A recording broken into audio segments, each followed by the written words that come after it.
जिन्हां ने सिख धर्म की सेवा संभाल कर रही प्रबंधक कमेटियां नूं सलाह दी है कि श्री गुरु नानक देव जी के सरबत का भला लोचदे सिख धर्म के मानवतावादी सिद्धांत का चानण विश्व भर में फैलाउण लई गुरु घरां दे प्रबंधां ते सिख संस्थावां च हिंदू और मुसलमान धर्मां के जिम्मेवार लोगों को भी शामिल किया जाए। सो मालवे खेतर के डेरा सरसेवाला दी वोटां लैण दे लई बादल परिवार ने जो कुछ किया सो किया, पर सब तो वड्डी करतूत दे विच शामिल सी ज्ञानी गुरबचन सिंह। सो जिवें उस मौके ज्ञानी गुरबचन सिंह का बाईकॉट किया गया, बाकी जथेदारां का बाईकॉट किया गया, विरोध किया गया, अखीर उहदे जथेदार बादल ने लाया नहीं, पर वो जथेदार सी जां ना ये कोई अर्थ नहीं सी रखदा। वो बेअर्थ जा होके रह गया सी, बेलोड़ा जा होके रह गया सी। अंग्रेज चले गया ते हिंदू बहु गिणती दे करके इत्थे राज प्रबंध इन्हां लोकां दे हत्थ च आ गया। फिर हिंदू महंतशाही दे हक विच ये जिहड़े भारती आगू होणगे ये उदों हाकम बन चुके होणगे, ये भुगतणगे, फिर अपने तो गुरद्वारे आजाद नहीं करा होणे। सो अंग्रेजां दे हुंदियां जिन्ने गुरद्वारे आजाद करा लईए उही फायदा। ते वाकई ये गल सच्ची निकली। 1947 तो बाद गुरुद्वारा पौंटा साहिब आप आजाद करवाना चाहया तो उत्थे हिंदू शाही ने महानता के हक में डट के जो डांगा गोलियां चलाइया, जिवें सिंघां दीयां शहादतां होईयां, वो इतिहास साडे सारिਆਂ ਦੇ सामने आ पौंटा साहिब के साके। और एक पासे तो साडी अरदास आ कि साडे गुरधामां दे प्रबंध दा सेवा संभाल दा दान खालसा जी नूं बख्श।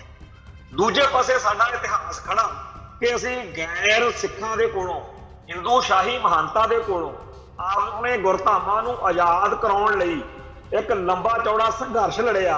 साडे बजुर्गां ने, साडे पुरखियां ने मड़ा मूंह कुर्बानियां कीतियां और बड़े बड़े संताप झल्ले ते उस दे विच आखिर फतेह हासिल कीती। श्रोमणी कमेटी बनी, पंथ दे हत्थां विच प्रबंध आया। टीवी 84 उत्ते प्रोग्राम खबर दी खबर देख रहे सारे दर्शकों नूं मैं सरबजीत सिंह घुमान फतेह अर्ज करदा जी। वाहिगुरू जी का खालसा, वाहिगुरू जी की फतेह।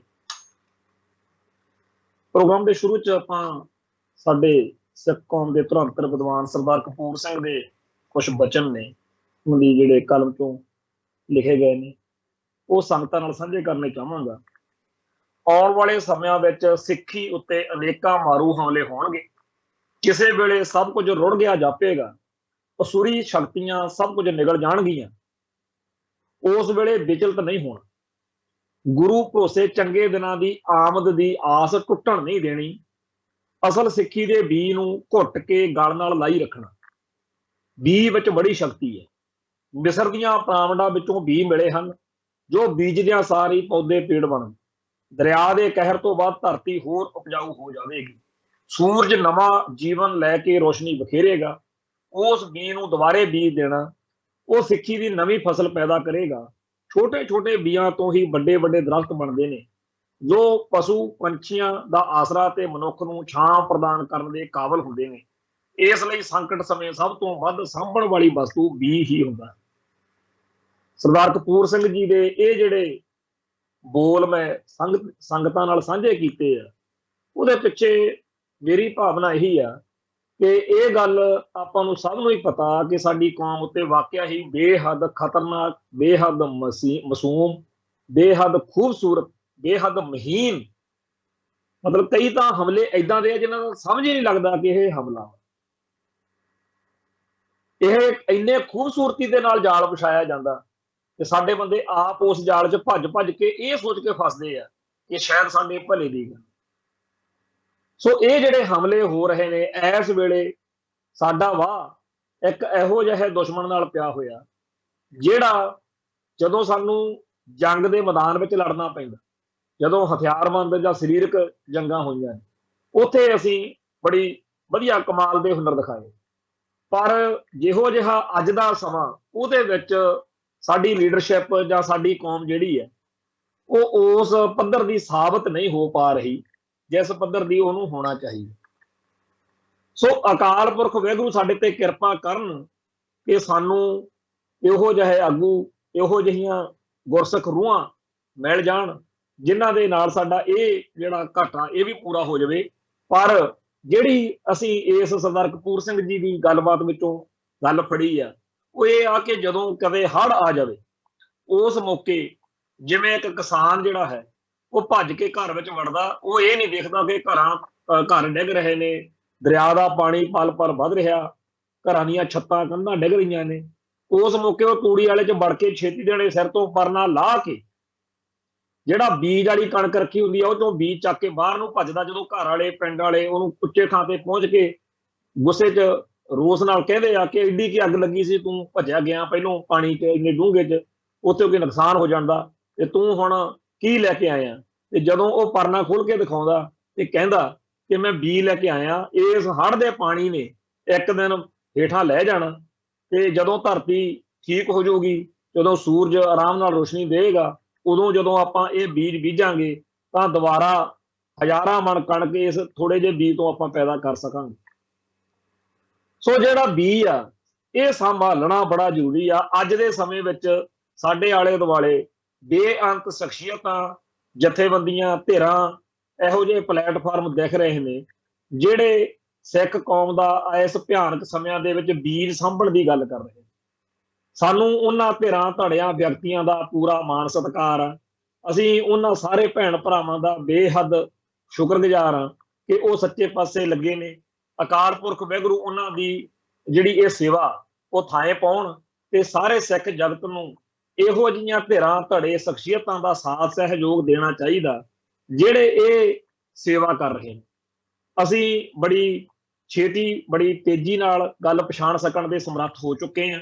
ਜਿਹੜੀਆਂ ਧਿਰਾਂ, ਧੜੇ ਐਂਟੀ ਸਿੱਖ ਏਜੰਡੇ ਲੈ ਕੇ ਆਉਂਦੀਆਂ ਨੇ ਉਹਨਾਂ ਨੂੰ ਵੀ ਚਾਹੇ ਉਹ ਕਿੰਨਾ ਵੀ ਖੂਬਸੂਰਤੀ ਨਾਲ ਜਾਲ ਫੈਲਾਉਣ, ਸਮਝ ਤਾਂ ਆਪਾਂ ਜਾਂਦੇ ਹੀ। ਸੋ ਇਹੋ ਜਿਹੀਆਂ ਕਈ ਜਿਹੜੀਆਂ ਸਾਜ਼ਿਸ਼ਾਂ, ਇਹੋ ਜਿਹੀਆਂ ਕਈ ਵਿਉਂਤਬੰਦੀਆਂ ਸਮੇਂ-ਸਮੇਂ ਤੇ ਨੰਗੀਆਂ ਹੁੰਦੀਆਂ ਆਈਆਂ ਨੇ ਤੇ ਉਹ ਬੰਦੇ ਕਿਸੇ ਵੀ ਰੂਪ ਦੇ ਵਿੱਚ ਹੋਣ, ਉਹਨਾਂ ਦਾ ਚਿਹਰਾ ਮੋਹਰਾ ਜਿਹੜਾ ਹੈ ਉਹ ਕਦੇ ਨਾ ਕਦੇ ਕਿਸੇ ਨਾ ਕਿਸੇ ਰੂਪ ਦੇ ਵਿੱਚ ਨੰਗਾ ਹੋ ਹੀ ਜਾਣਾ ਹੋਵੇ। ਜਿਵੇਂ ਕੱਲ ਇੱਕ ਮਲੇਰਕੋਟਲੇ ਤੋਂ ਖਬਰ ਆਈ ਸੀ, ਉਹਦੇ ਵਿੱਚ ਗੁਰਦੁਆਰਾ ਹਾਹ ਦਾ ਨਾਰਾ ਉੱਥੇ ਬਣਿਆ ਹੋਇਆ, ਕਿਉਂਕਿ ਮਲੇਰਕੋਟਲੇ ਦੇ ਨਵਾਬ ਨੇ ਸੂਬਾ ਸਰਹੰਦ ਦੀ ਕਚਹਿਰੀ ਵਿੱਚ ਛੋਟੇ ਸਾਹਿਬਜ਼ਾਦਿਆਂ ਦੇ ਲਈ ਹਾਹ ਦਾ ਨਾਰਾ ਮਾਰਿਆ ਸੀ। ਇਸ ਕਰਕੇ ਮਲੇਰਕੋਟਲੇ ਦੀਆਂ ਸੰਗਤਾਂ ਨੇ ਜਿਹੜਾ ਗੁਰਦੁਆਰਾ ਤਾਮੀਰ ਕੀਤਾ ਹੈ ਉਹਦਾ ਨਾਂ ਹੀ ਹਾਹ ਦਾ ਨਾਰਾ ਸਾਹਿਬ ਰੱਖਿਆ ਹੋਇਆ।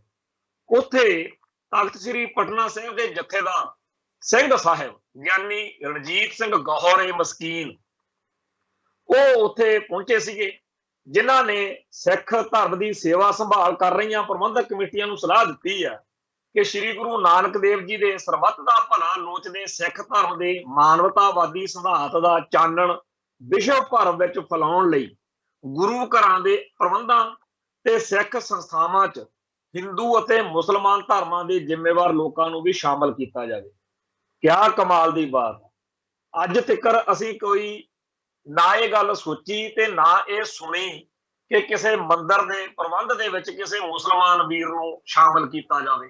ਕਦੇ ਕਿਸੇ ਹਿੰਦੂ ਨੇ ਕਿਹਾ ਕਿ ਆਪਾਂ ਨੂੰ ਮੁਸਲਮਾਨਾਂ ਦੇ ਨਾਲ ਨੇੜਤਾ ਦਾ ਅਹਿਸਾਸ ਕਰਾਉਣਾ ਚਾਹੀਦਾ, ਉਹਨਾਂ ਦੇ ਪ੍ਰਤੀ ਸਾਡੇ ਕੁਝ ਫਰਜ਼ ਬਣਦੇ ਆ ਤੇ ਮੁਸਲਮਾਨ ਭਾਈਚਾਰੇ ਦੇ ਲੋਕਾਂ ਨੂੰ ਵੀ ਵਸਦੇਵ ਕੁਟੰਬਮ, ਮਤਲਬ ਸਾਰਿਆਂ ਨਾਲ ਪਿਆਰ ਸਤਿਕਾਰ ਵਾਲੀ ਜਿਹੜੀ ਗੱਲ ਆ ਵੀ ਉਹ ਸਾਨੂੰ ਕਰਨੀ ਚਾਹੀਦੀ ਹੈ। ਤੇ ਹਿੰਦੂਆਂ ਨੂੰ ਚਾਹੀਦਾ ਤੇ ਮੰਦਿਰਾਂ ਦੇ ਪ੍ਰਬੰਧ ਦੇ ਵਿੱਚ ਜਿਹੜੀਆਂ ਕਮੇਟੀਆਂ ਬਣੀਆਂ ਹੋਈਆਂ ਨੇ ਉਹਦੇ 'ਚ ਮੁਸਲਮਾਨ ਵੀ ਸ਼ਾਮਲ ਕੀਤੇ ਜਾਣ। ਕਦੇ ਆਪਾਂ ਸੁਣਿਆ ਕਿ ਕਿਸੇ ਮੁਸਲਮਾਨ ਭਾਈਚਾਰੇ ਦੇ ਵੱਲੋਂ ਕਿਹਾ ਹੋਵੇ ਕਿ ਆਪਣੇ ਮਸਜਿਦ ਦੇ ਜਾਂ ਹੋਰ ਸਾਡੇ ਧਰਮ ਦੀਆਂ ਜਿਹੜੀਆਂ ਇੰਤਜ਼ਾਮੀਆਂ ਕਮੇਟੀਆਂ ਨੇ ਪ੍ਰਬੰਧ ਕਰਨ ਵਾਲੀਆਂ, ਉਹਨਾਂ ਦੇ ਵਿੱਚ ਆਪਾਂ ਨੂੰ ਹਿੰਦੂ ਭਰਾ ਪਾਉਣੇ ਚਾਹੀਦੇ? ਕਦੇ ਨਹੀਂ ਸੁਣੇ। ਪਰ ਸਾਡੇ ਇਹ ਹੈਗੇ ਆ ਜੀ ਪਟਨਾ ਸਾਹਿਬ ਤਖਤ ਦੇ ਜਥੇਦਾਰ ਗਿਆਨੀ ਰਣਜੀਤ ਸਿੰਘ ਗੌਹਰੇ ਮਸਕੀਨ। ਇਹ ਕਹਿੰਦੇ ਆ ਬਈ ਆਪਾਂ ਤਾਂ ਜੀ ਸਾਰੀ ਦੁਨੀਆ ਨੂੰ ਸਰਬੱਤ ਦਾ ਭਲਾ, ਸਿੱਖ ਧਰਮ ਦੇ ਮਾਨਵਤਾਵਾਦੀ ਸਿਧਾਂਤ ਦਾ ਚਾਨਣ ਵਿਸ਼ਵ ਧਰਮ 'ਚ ਫੈਲਾਉਣਾ, ਵਿਸ਼ਵ ਭਰ 'ਚ ਫੈਲਾਉਣਾ, ਇਸ ਕਰਕੇ ਇਸ ਗੱਲ ਤੋਂ ਬਿਨਾਂ ਨਹੀਂ ਹੋ ਸਕਦਾ। ਕਹਿੰਦੇ ਵੀ ਆਪਾਂ ਨੂੰ ਮੁਸਲਮਾਨਾਂ ਤੇ ਹਿੰਦੂਆਂ ਨੂੰ ਨਾ ਬਰਾਬਰ ਇਹ 'ਚ ਸ਼ਾਮਲ ਕੀਤਾ ਜਾਵੇ। ਗਿਆਨੀ ਰਣਜੀਤ ਸਿੰਘ ਇੱਥੇ ਤਖਤ ਸ੍ਰੀ ਪਟਨਾ ਸਾਹਿਬ ਵਿਖੇ ਯਾਤਰੂ ਨਿਵਾਸ ਉਸਾਰੀ ਦੀਆਂ ਚੱਲ ਰਹੀਆਂ ਸੇਵਾਵਾਂ ਵਿੱਚ ਕਮਰਿਆਂ ਲਈ ਇੱਕ ਗੁਰਮੁਖ ਪਰਿਵਾਰ ਕੋਲੋਂ 10 ਲੱਖ ਰੁਪਏ ਦੀ ਜਿਹੜੀ ਭੇਟਾ ਸਵੀਕਾਰ ਕਰਨ ਲਈ ਅਰਦਾਸ ਵਿੱਚ ਸ਼ਾਮਲ ਹੋਣ ਲਈ ਪਹੁੰਚੇ ਸੀ। ਤੇ ਉੱਥੇ ਉਹਨਾਂ ਨੇ ਕਿਹਾ ਕਿ ਗੁਰੂ ਨਾਨਕ ਦੇਵ ਜੀ ਦੀ ਵਿਚਾਰਧਾਰਾ ਤੇ ਗੁਰੂ ਗ੍ਰੰਥ ਸਾਹਿਬ ਦੀ ਬਾਣੀ ਨੂੰ ਸਮੁੱਚੀ ਲਕਾਈ ਦੇ ਜੀਵਨ ਜਾਂਚ ਲਈ ਰਾਹ ਦਸੇਰਾ ਦੱਸਿਆ। ਤੇ ਚਲੋ ਅੱਗੇ ਤਾਂ ਬਾਕੀ ਖਬਰ। ਹੁਣ ਗੱਲ ਇਹ ਆ ਵੀ ਇਹ ਹੈਗੇ ਆ ਜੀ ਪਟਨਾ ਸਾਹਿਬ ਤਖਤ ਦੇ ਜਥੇਦਾਰ ਜਿਵੇਂ ਇੱਕ ਟਾਈਮ ਤੇ ਗਿਆਨੀ ਗੁਰਬਚਨ ਸਿੰਘ ਜੀ ਹੁੰਦੇ ਸੀ ਅਕਾਲ ਤਖਤ ਸਾਹਿਬ ਦੇ ਜਥੇਦਾਰ। ਜਿਵੇਂ ਉਹਨਾਂ ਨੇ ਤਖਤ ਸਾਹਿਬ ਦੇ ਉੱਤੇ ਬੈਠ ਕੇ ਸਿੱਖੀ ਦੀਆਂ ਜੜ੍ਹਾਂ ਵੱਢਣ ਵਾਲੇ ਕੰਮ ਕੀਤੇ, ਇੱਕ ਸਿਆਸੀ ਵਿਅਕਤੀ ਸਰਦਾਰ ਪ੍ਰਕਾਸ਼ ਸਿੰਘ ਬਾਦਲ ਨੂੰ, ਜਿਹਨੇ 100 ਟਟਵੈਰ ਇਹੋ ਜਿਹੇ ਕਰਨੇ ਆ ਜਿਨ੍ਹਾਂ ਨਾਲ ਪੰਜਾਬ ਦਾ ਜਾਂ ਪੰਥ ਦਾ ਬੁਰਾ ਹਾਲ ਹੋ ਸਕਦਾ, ਨੁਕਸਾਨ ਹੋ ਸਕਦਾ, ਜਿਨ੍ਹਾਂ ਨੇ ਪਹਿਲਾਂ ਕੋਈ ਕਸਰ ਛੱਡੀ ਨਹੀਂ ਤੇ ਗਾਹਾਂ ਉਹਨਾਂ ਦੀ ਕੋਈ ਗਰੰਟੀ ਨਹੀਂ ਵੀ ਕੁੱਤੇ ਕੰਮ ਨਹੀਂ ਕਰਨਗੇ। ਇਸ ਤਰ੍ਹਾਂ ਦੇ ਸਿਆਸੀ ਜੀਵਨ ਵਾਲੇ ਸਰਦਾਰ ਪ੍ਰਕਾਸ਼ ਸਿੰਘ ਬਾਦਲ ਨੂੰ ਫਖਰੇ ਕੌਮ, ਪੰਥ ਰਤਨ, ਪਤਾ ਨਹੀਂ ਕੀ ਕੁਝ ਬਣਾ ਛੱਡਿਆ। ਗਿਆਨੀ ਗੁਰਬਚਨ ਸਿੰਘ ਉਹ ਅਕਾਲ ਤਖਤ ਦਾ ਜਥੇਦਾਰ ਸੀ ਜਿਹੜਾ ਅਕਾਲ ਤਖਤ ਸਾਹਿਬ ਦੇ ਜਥੇਦਾਰ ਦੀ ਪਦਵੀ ਦੀ ਤੋਹੀਨ ਕਰਨ ਵਿੱਚ ਬਾਦਲਾਂ ਦੇ ਨਾਲ ਸਾਂਝੀ ਵਾਲ ਰਿਹਾ। ਇਹ ਸਾਰੇ ਜਥੇਦਾਰਾਂ ਨੂੰ ਲੈ ਕੇ ਬਾਦਲ ਸਾਹਿਬ ਦੀ ਕੋਠੀ 'ਚ ਦਿੱਲੀ, ਉੱਥੇ ਚੰਡੀਗੜ੍ਹ ਪਹੁੰਚੇ। ਉੱਥੇ ਉਹਨਾਂ ਨੇ ਇਹਨਾਂ ਨੂੰ ਹੁਕਮ ਲਾਇਆ, ਅਕਾਲ ਤਖਤ ਸਾਹਿਬ ਦੇ ਜਥੇਦਾਰ ਸਾਹਿਬਾਨ ਨੂੰ, ਪੰਜ ਸਿੰਘ ਸਾਹਿਬਾਨ ਨੂੰ ਹੁਕਮ ਲਾਤਾ ਵੀ ਚਲੋ ਜੀ ਤੁਸੀਂ ਜਾ ਕੇ ਡੇਰਾ ਸਰਸੇ ਵਾਲਿਆਂ ਨੂੰ ਮਾਫ ਕਰਨਾ। ਉਹ ਚਿੱਠੀ ਪੱਤਰ ਜਿਹਾ ਜਾਲੀ ਜਿਹਾ ਬਣਾ ਕੇ ਇਹਨਾਂ ਨੂੰ ਥੋਪਤਾ। ਇਹਨਾਂ ਨੇ ਪੰਥ ਦੀਆਂ ਬੇੜੀਆਂ 'ਚ ਬੱਟੇ ਪਾਉਣ ਵਾਲਾ ਕੰਮ ਕੀਤਾ। ਅੱਜ ਤੱਕ ਕਦੇ ਕੋਈ ਹੁਕਮਨਾਮਾ ਨਾ ਰੱਦ ਹੋਇਆ ਨਾ ਵਾਪਸ ਹੋਣਾ। ਚੇਤੇ ਕਰੋ ਜਦੋਂ 1983-84 ਦੇ ਗੇੜ ਵਿੱਚ ਨਰਕਧਾਰੀਆਂ ਦੇ ਖਿਲਾਫ ਜਿਹੜਾ ਹੁਕਮਨਾਮਾ 1978 ਦੇ ਸਾਕੇ ਤੋਂ ਬਾਅਦ ਜਾਰੀ ਹੋਇਆ ਸੀ, ਉਹਦੇ ਸੰਬੰਧ ਵਿੱਚ ਬਹੁਤ ਸਾਰੇ ਲੋਕਾਂ ਨੇ ਇਸ ਤਰੀਕੇ ਦਾ ਮਾਹੌਲ, ਇਸ ਤਰੀਕੇ ਦੀ ਚਰਚਾ ਛੇੜਤੀ ਕਿ ਨਿਰੰਕਾਰੀ ਜਿਹੜੇ ਨੇ ਉਹ ਪੰਥ ਨਾਲ, ਸਿੱਖ ਜਗਤ ਨਾਲ ਵਿਚਾਰਧਾਰਕ ਜਾਂ ਕਿਸੇ ਵੀ ਤਰੀਕੇ ਦਾ ਟਕਰਾਅ ਟਾਲਣਾ ਚਾਹੁੰਦੇ ਆ, ਖਤਮ ਕਰਨਾ ਚਾਹੁੰਦੇ ਆ, ਤੇ ਉਹਨਾਂ ਨਾਲ ਜਿਹੜੀ ਹੈਗੀ ਆ ਕਿਵੇਂ ਗੱਲਬਾਤ ਕੀਤੀ ਜਾਵੇ ਕਿ ਹੁਕਮਨਾਮਾ ਜਿਹੜਾ ਹੈਗਾ ਫਿਰ ਉਹ ਰੱਦ ਕੀਤਾ ਜਾ ਸਕੇ ਤੇ ਆਪਾਂ ਇਹ ਗੱਲ ਨੂੰ ਜਿਹੜਾ ਹੈਗਾ ਉਹਨਾਂ ਨਾਲ ਨਿਬੇੜਾ ਕਰ ਲਈ। ਉਸ ਵੇਲੇ ਸਿੱਖ ਵਿਦਵਾਨਾਂ ਨੇ, ਸਿੱਖ ਜਗਤ ਦੀਆਂ ਮਹਾਨ ਸ਼ਖਸੀਅਤਾਂ ਨੇ, ਖਾਸ ਤੌਰ ਤੇ ਸੰਤ ਗਿਆਨੀ ਜਰਨੈਲ ਸਿੰਘ ਜੀ ਖਾਲਸਾ ਭਿੰਡਰਾਂ ਵਾਲਿਆਂ ਨੇ ਸਪਸ਼ਟ ਰੂਪ ਵਿੱਚ ਕਿਹਾ ਸੀ ਬਈ ਨਰਕਧਾਰੀਆਂ ਦੇ ਖਿਲਾਫ ਤਾਂ ਕੀ ਕਿਸੇ ਵੀ ਮਸਲੇ ਵਿੱਚ ਜਾਰੀ ਹੋਇਆ ਹੁਕਮਨਾਮਾ ਕਦੇ ਰੱਦ ਨਹੀਂ ਹੁੰਦਾ। ਹੁਕਮਨਾਮਾ ਜਦੋਂ ਹੋ ਗਿਆ ਤਾਂ ਹੋ ਗਿਆ। ਹੁਣ ਜਿਹੜੇ ਜਿਹੜੇ ਨਰਕਧਾਰੀ, ਨਿਰੰਕਾਰੀ ਨੂੰ ਲੱਗਦਾ ਵੀ ਇਹ ਸਾਡਾ ਰਾਹ ਗਲਤ ਸੀਗਾ, ਉਹ ਅੰਮ੍ਰਿਤਪਾਨ ਕਰਨ, ਬਾਣੀ ਤੇ ਬਾਣੇ ਨਾਲ ਜੁੜਨ, ਗੁਰਸਿੱਖੀ ਵਿੱਚ ਆ ਕੇ ਸਿੱਖ ਧਰਮ ਧਾਰਨ ਕਰ ਲੈਣ ਤੇ ਉਹ ਹੁਕਮਨਾਮੇ ਤੋਂ ਬਾਹਰ ਆ ਜਾਣਗੇ। ਤੇ ਜੇਕਰ ਉਹਨਾਂ ਨੇ ਨਰਕਧਾਰੀ ਬਣੇ ਰਹਿਣਾ ਤਾਂ ਉਹਨਾਂ ਖਿਲਾਫ ਜਿਹੜਾ ਹੁਕਮਨਾਮਾ ਹੋਇਆ ਉਹ ਸਟੈਂਡ ਕਰਦਾ, ਉਹ ਸਦਾ ਹੀ ਰਹੇਗਾ। ਇਵੇਂ ਉਸ ਮੌਕੇ ਦੇ ਅਕਾਲੀ ਲੀਡਰਾਂ ਨੇ ਜਾਂ ਹੋਰ ਲੋਕਾਂ ਨੂੰ ਲੱਗਿਆ ਕਿ ਲਓ ਜੀ ਇਹ ਤਾਂ ਬੜਾ ਤੱਤਾ ਜਿਹਾ ਕੰਮ ਕਰੀ ਬੈਠੇ ਆ, ਆਪਾਂ ਇਹਨਾਂ ਨਾਲ ਸੁਰਤ ਮੇਲ ਰੱਖੀਏ, ਨਰਕਧਾਰੀਆਂ ਨਾਲ ਆਪਾਂ ਤਾਂ ਵੋਟਾਂ ਬਾਟਾਂ ਲੈਣੀਆਂ ਹੁੰਦੀਆਂ। ਸੋ ਵੋਟਾਂ ਬਾਟਾਂ ਦੇ ਗਧੀ ਗੇੜ ਵਿੱਚ ਹੀ ਇਹਨਾਂ ਨੇ ਡੇਰਾ ਸਰਸਾ ਦੇ ਖਿਲਾਫ ਜਾਰੀ ਹੁਕਮਨਾਮੇ ਦਾ ਰਾਹ ਕੱਢਿਆ ਕਿ ਆਪਾਂ ਉਹਨਾਂ ਤੋਂ ਇੱਕ ਮਾਫੀਨਾਮਾ ਜਿਹਾ ਲੈ ਲਾਂਗੇ ਤੇ ਉਹ ਮਾਫੀਨਾਮਾ ਅਕਾਲ ਤਖਤ ਸਾਹਿਬ ਤੋਂ ਸਿੰਘ ਸਾਹਿਬਾਨ ਜਿਹੜੇ ਆ ਉਹਨੂੰ ਪ੍ਰਵਾਨ ਕਰ ਲੈਣਗੇ। ਤੇ ਉਸ ਤੋਂ ਬਾਅਦ ਇਸ ਡਰਾਮੇ ਜੇ ਤੋਂ ਬਾਅਦ ਆਪਾਂ ਜਿਹੜੇ ਸਿੱਖ ਇਹਦਾ ਵਿਰੋਧ ਕਰਦੇ ਆ ਡੇਰਾ ਸਰਸਾ ਦਾ, ਜਾਂ ਉੱਥੇ ਜਿਹੜੀ ਆਪਾਂ ਨੂੰ ਇਹ ਹੱਡ ਇੱਕ ਉਹ ਰੋਕ ਲੱਗੀ ਹੋਈ ਆ, ਆਪਾਂ ਨੂੰ ਲੋਕ ਮਾੜਾ ਬੋਲਦੇ ਆ ਕਿ ਤੁਸੀਂ ਉਹਨਾਂ ਦੇ ਸਮਾਗਮਾਂ 'ਚ ਕਿਉਂ ਜਾਂਦੇ ਆ, ਕਿਉਂਕਿ ਅਕਾਲ ਤਖਤ ਸਾਹਿਬ ਦੇ ਹੁਕਮਨਾਮੇ ਦੇ ਹਮਾਇਤੀ ਸਿੱਖਾਂ ਨੇ ਬਾਦਲ ਦਲ ਦੇ ਉਹਨਾਂ ਲੀਡਰਾਂ ਨੂੰ ਬਹੁਤ ਲਾਹਣਤਾਂ ਪਾਉਣੀਆਂ ਸ਼ੁਰੂ ਕੀਤੀਆਂ ਹੋਈਆਂ ਸੀ ਜਿਹੜੇ ਅਕਾਲ ਤਖਤ ਸਾਹਿਬ ਦੇ ਹੁਕਮਨਾਮੇ ਦੀ ਉਲੰਘਣਾ ਕਰਕੇ ਸ਼ਰੇਆਮ ਡੇਰਾ ਸਰਸਾ ਦੇ ਸਮਾਗਮਾਂ 'ਚ ਜਾਂਦੇ ਸੀ। ਤੇ ਇੱਕ ਲੀਡਰ ਤਾਂ ਇਹਨਾਂ ਦਾ ਇਹੋ ਜਿਹਾ ਸੀ ਜਿਹਨੇ ਸ਼ਰੇਆਮ ਬਿਆਨ ਵੀ ਦੇਤਾ ਵੀ ਹੁਣ ਅਸੀਂ ਸਰਸੇ ਵਾਲਿਆਂ ਨਾਲ, ਪ੍ਰੇਮੀਆਂ ਨਾਲ ਕੰਧਾਂ ਕੱਢ ਦਈਏ, ਅਸੀਂ ਤਾਂ ਇਹਨਾਂ ਨਾਲ ਵਰਤਣਾ। ਸੋ ਮਾਲਵੇ ਖੇਤਰ ਦੇ ਡੇਰਾ ਸਰਸੇ ਵਾਲਿਆਂ ਦੀਆਂ ਵੋਟਾਂ ਲੈਣ ਦੇ ਲਈ ਬਾਦਲ ਪਰਿਵਾਰ ਨੇ ਜੋ ਕੁਝ ਕੀਤਾ ਸੋ ਕੀਤਾ, ਪਰ ਸਭ ਤੋਂ ਵੱਡੀ ਕਰਤੂਤ ਦੇ ਵਿੱਚ ਸ਼ਾਮਲ ਸੀ ਗਿਆਨੀ ਗੁਰਬਚਨ ਸਿੰਘ। ਬਾਕੀ ਸਿੰਘ ਸਾਹਿਬਾਨ ਨੇ ਵੀ ਕੋਈ ਕਸਰ ਨਹੀਂ ਛੱਡੀ। ਸੋ ਜਿਵੇਂ ਉਸ ਮੌਕੇ ਗਿਆਨੀ ਗੁਰਬਚਨ ਸਿੰਘ ਦਾ ਬਾਈਕਾਟ ਕੀਤਾ ਗਿਆ, ਬਾਕੀ ਜਥੇਦਾਰਾਂ ਦਾ ਬਾਈਕਾਟ ਕੀਤਾ ਗਿਆ, ਵਿਰੋਧ ਕੀਤਾ ਗਿਆ, ਅਖੀਰ ਉਹਨੂੰ ਉਹਦੇ ਜਥੇਦਾਰ ਉਹ ਬਾਦਲ ਨੇ ਲਾਇਆ ਨਹੀਂ, ਪਰ ਉਹ ਜਥੇਦਾਰ ਸੀ ਜਾਂ ਨਾ ਇਹ ਕੋਈ ਅਰਥ ਨਹੀਂ ਸੀ ਰੱਖਦਾ। ਉਹ ਬੇਅਰਥ ਜਿਹਾ ਹੋ ਕੇ ਰਹਿ ਗਿਆ ਸੀ, ਬੇਲੋੜਾ ਜਿਹਾ ਹੋ ਕੇ ਰਹਿ ਗਿਆ ਸੀ। ਹਰ ਵਾਰੀ ਜਦੋਂ ਕਿਸੇ ਸਮਾਗਮ ਮੌਕੇ ਉਹ ਇੱਥੇ ਬੋਲਣ ਲੱਗਦਾ ਸੀ ਤਾਂ ਗਿਆਨੀ ਗੁਰਬਚਨ ਸਿੰਘ ਦੇ ਖਿਲਾਫ ਨਾਅਰੇ ਲੱਗਦੇ ਸੀ। ਤੇ ਗਿਆਨੀ ਗੁਰਬਚਨ ਸਿੰਘ ਉਹ ਸ਼ਖਸੀਅਤ ਸੀ ਜਿਹੜਾ ਦਰਬਾਰ ਸਾਹਿਬ ਕੰਪਲੈਕਸ ਦੇ ਵਿੱਚ ਵੀ ਗਨਮੈਨਾਂ ਇਹਨਾਂ ਦੇ ਸਾਏ ਹੇਠ ਵਿਚਰਦਾ ਸੀ। ਅੱਜ ਵੀ ਜਦੋਂ ਉਹਨੇ ਜਥੇਦਾਰੀ ਪਦਵੀ ਤੋਂ ਪਾਸੇ ਵੀ ਹੋ ਚੁੱਕਿਆ ਤਾਂ ਗਿਆਨੀ ਗੁਰਬਚਨ ਸਿੰਘ ਨੂੰ ਅੱਜ ਵੀ ਉਸ ਵੇਲੇ ਦੀਆਂ ਕਰਤੂਤਾਂ ਦਾ ਖਮਿਆਜਾ ਭੁਗਤਣਾ ਪੈ ਰਿਹਾ। ਹਰ ਵੇਲੇ ਉਹ ਇਹ ਖਦਸ਼ਾ ਬਣਿਆ ਰਹਿੰਦਾ ਕਿ ਕਿਸੇ ਪੰਥ ਪ੍ਰਸਤ ਸਿੱਖ ਨੂੰ ਕਿਤੇ ਉਹਦੇ ਤੇ ਗੁੱਸਾ ਆ ਗਿਆ, ਕੋਈ ਮਾੜੀ ਚੰਗੀ ਗੱਲ ਨਾ ਵਾਪਰ ਗਈ। ਗਿਆਨੀ ਗੁਰਬਚਨ ਸਿੰਘ ਨੇ ਜੋ ਕੁਝ ਕੀਤਾ ਉਹ ਸਿੱਖ ਹਿੱਤਾਂ, ਸਿੱਖ ਜਜ਼ਬਾਤਾਂ, ਪੰਥਕ ਹੋਂਦ ਹਸਤੀ ਦੇ ਖਿਲਾਫ ਸੀ। ਉਹ ਸਿੱਖ ਜਜ਼ਬਾਤਾਂ ਦੇ ਉਲਟ ਸੀ। ਇਹ ਸਾਰੇ ਕਾਸੇ ਦੇ ਉੱਤੇ ਜੇ ਕਹੀਏ ਵੀ ਜਥੇਦਾਰਾਂ ਨੂੰ ਕੋਈ ਅਕਲ ਆ ਗਈ ਹੋਊ, ਕੋਈ ਸਮਝ ਆ ਗਈ ਹੋਊਗੀ, ਇਹ ਬਿਲਕੁਲ ਝੂਠ ਆ। ਸਾਡੇ ਸਾਹਮਣੇ ਆ ਜਿਹੜੀ ਸ਼ਬਦਾਵਲੀ ਆਪਾਂ ਸੁਣੀ ਹੈ, कि जी जथेदार सिंह साहिब ਗਿਆਨੀ ਰਣਜੀਤ ਸਿੰਘ ਗੌਹਰ ਮਸਕੀਨ। ਹੁਣ ਸਾਡੇ ਆਮ ਜੇ ਲੋਕਾਂ ਨੂੰ ਵੀ ਪਤਾ ਵੀ ਆਪਾਂ 18ਵੀਂ ਸਦੀ 19ਵੀਂ ਸਦੀ ਵਿੱਚ ਜਿਹੜਾ ਇੰਨਾ ਸੰਕਟ ਵਾਲਾ ਸਮਾਂ ਸੀ, ਉਦੋਂ ਵੀ ਅਸੀਂ ਗੁਰਧਾਮਾਂ ਦਾ ਪ੍ਰਬੰਧ ਆਪ ਕੀਤਾ। ਬਾਅਦ ਵਿੱਚ ਮਹੰਤਸ਼ਾਹੀ ਕਾਬਜ ਹੋ ਗਈ। ਜਦੋਂ 1920 ਦੇ ਲਾਗੇ ਚਾਗੇ ਜਿਹੜਾ ਮਾਹੌਲ ਬਣਿਆ, ਜਦੋਂ ਗੁਰਦੁਆਰਾ ਸੁਧਾਰ ਲਹਿਰ ਚੱਲੀ ਆ, ਜਦੋਂ ਸ਼੍ਰੋਮਣੀ ਕਮੇਟੀ ਹੋਂਦ ਵਿੱਚ ਆਈ ਅਤੇ ਜਦੋਂ ਜਿਹੜਾ ਸ਼੍ਰੋਮਣੀ ਅਕਾਲੀ ਦਲ ਹੋਂਦ ਵਿੱਚ ਆਇਆ, ਉਸ ਤੋਂ ਪਹਿਲਾਂ ਦਰਬਾਰ ਸਾਹਿਬ ਕੰਪਲੈਕਸ ਦੇ ਵਿੱਚ ਜਿਹੜਾ ਹਿੰਦੂ ਰਹੁ ਰੀਤਾਂ ਸੀ ਜਾਂ ਮੂਰਤੀ ਪੂਜਾ ਚੱਲਦੀ ਸੀ, ਹੋਰ ਬੜੇ ਕਰਮਕਾਂਡ ਸੀ, ਉਹ ਸਾਰੇ ਕਾਸੇ ਦੇ ਉੱਤੇ ਸਾਡੀ ਕੌਮ ਨੂੰ ਭਾਰੀ ਇਤਰਾਜ਼ ਸੀ। ਪਰ ਮਹੰਤਸ਼ਾਹੀ ਕਿਉਂਕਿ ਹਿੰਦੂ ਜੀਵਨ ਦੇ ਨੇੜੇ ਸੀ, ਉਹ ਹਿੰਦੂ ਤਰਜੇ ਜ਼ਿੰਦਗੀ ਦੇ ਨੇੜੇ ਹੋਣ ਕਰਕੇ ਉਹਨਾਂ ਨੂੰ ਇਸ ਗੱਲ ਤੋਂ ਕੋਈ ਇਤਰਾਜ਼ ਨਹੀਂ ਸੀ। ਉਲਟਾ ਉਹ ਪੰਥ ਪ੍ਰਸਤ ਸਿੱਖਾਂ ਦੇ ਖਿਲਾਫ ਮਹੰਤਸ਼ਾਹੀ ਭੁਗਤਦੀ ਸੀ। ਇਹੋ ਜਿਹੇ ਮਾਹੌਲ ਦੇ ਵਿੱਚ ਸਿੰਘ ਸਭਾ ਲਹਿਰ ਨੇ, ਗੁਰਦੁਆਰਾ ਸੁਧਾਰ ਲਹਿਰ ਨੇ ਬੇਅੰਤ ਕੁਰਬਾਨੀਆਂ ਦੇ ਨਾਲ ਇਹ ਜਿਹੜਾ ਬ੍ਰਾਹਮਣਵਾਦ ਦਾ ਅੱਡਾ ਬਣ ਚੁੱਕਿਆ ਸੀ, ਇਹਨੂੰ ਖਤਮ ਕੀਤਾ। ਉਹ ਮੂਰਤੀਆਂ ਅਗਲਿਆਂ ਨੇ ਦਰਗਾਣੇ ਮੰਦਰ ਲਿਆ ਕੇ ਟਿਕਾਤੀਆਂ। ਦਰਗਿਆਣਾ ਮੰਦਰ ਇਸੇ ਜਿੱਦ ਵਿੱਚੋਂ ਬਣਾਇਆ ਤੇ ਦਰਬਾਰ ਸਾਹਿਬ ਵਾਂਗੂ ਹੀ ਉਹਦਾ ਸਾਰਾ ਢਾਂਚਾ ਘੜਿਆ। ਤੇ ਇਸ ਤਰੀਕੇ ਦੀਆਂ ਹਰਕਤਾਂ, ਇਸ ਤਰੀਕੇ ਦੀਆਂ ਗੱਲਾਂ ਬਾਤਾਂ ਕਰਨ ਕਰਾਉਣ ਵਾਲੇ ਸਾਡੇ ਜਿਹੜੇ ਬੀਤੇ ਦੌਰ ਦੇ ਇਤਿਹਾਸ ਨੂੰ ਆਮ ਸਾਡੇ ਰਾਗੀ ਢਾਡੀ ਕਥਾਕਾਰ ਸਾਨੂੰ ਸੁਣਾਉਂਦੇ ਆ ਕਿ ਭਾਈ ਸ਼੍ਰੋਮਣੀ ਕਮੇਟੀ ਐਵੇਂ ਨਹੀਂ ਬਣੀ। ਸ਼੍ਰੋਮਣੀ ਕਮੇਟੀ ਬਣਾਉਣ ਲਈ ਉਹ ਮਹੰਤਾਂ ਦੀਆਂ ਉਹ ਕਾਰਵਾਈਆਂ ਤੇ ਉਹਨਾਂ ਦਾ ਵਿਰੋਧ ਕਰਨ ਵਾਲੇ ਉਹ ਗੁਰਸਿੱਖ ਪਿਆਰਿਆਂ ਦਾ ਇਤਿਹਾਸ ਸਾਨੂੰ ਪਤਾ ਹੋਣਾ ਚਾਹੀਦਾ ਕਿ ਕਿਵੇਂ ਉਸ ਮੌਕੇ ਜਿਹੜੇ ਮਹਾਤਮਾ ਗਾਂਧੀ ਵਰਗੇ, ਲਾਲਾ ਲਾਜਪਤ ਰਾਏ ਵਰਗੇ ਇਹ ਲੋਕ ਚਾਹੁੰਦੇ ਸੀ ਕਿ ਸਿੱਖਾਂ ਦੇ ਗੁਰਧਾਮਾਂ ਦਾ ਪ੍ਰਬੰਧ ਹਿੰਦੂ ਮਹੰਤਾਂ ਦੇ ਹੱਥ ਵਿੱਚ ਰਹਿਣਾ ਚਾਹੀਦਾ। ਹਿੰਦੂ ਮਹੰਤਸ਼ਾਹੀ ਤੋਂ ਪ੍ਰਬੰਧ ਖੋਹਣ ਦੇ ਲਈ ਅਸੀਂ ਉਸ ਮੌਕੇ ਜਦੋਂ ਸੰਘਰਸ਼ ਕੀਤਾ, ਸ਼ੁਕਰ ਕਰਦੇ ਹਾਂ ਕਿ ਉਸ ਮੌਕੇ ਗੋਰਿਆਂ ਦਾ ਰਾਜ ਸੀ, ਜਿਨ੍ਹਾਂ ਨੂੰ ਸਮਝ ਲੱਗ ਗਈ ਕਿ ਹਿੰਦੂਆਂ ਦਾ ਜਾਂ ਮੁਸਲਮਾਨਾਂ ਦਾ ਜਾਂ ਕਿਸੇ ਹੋਰ ਦਾ ਵੀ ਲਿੰਕ ਹੀ ਨਹੀਂ ਬਣਦਾ।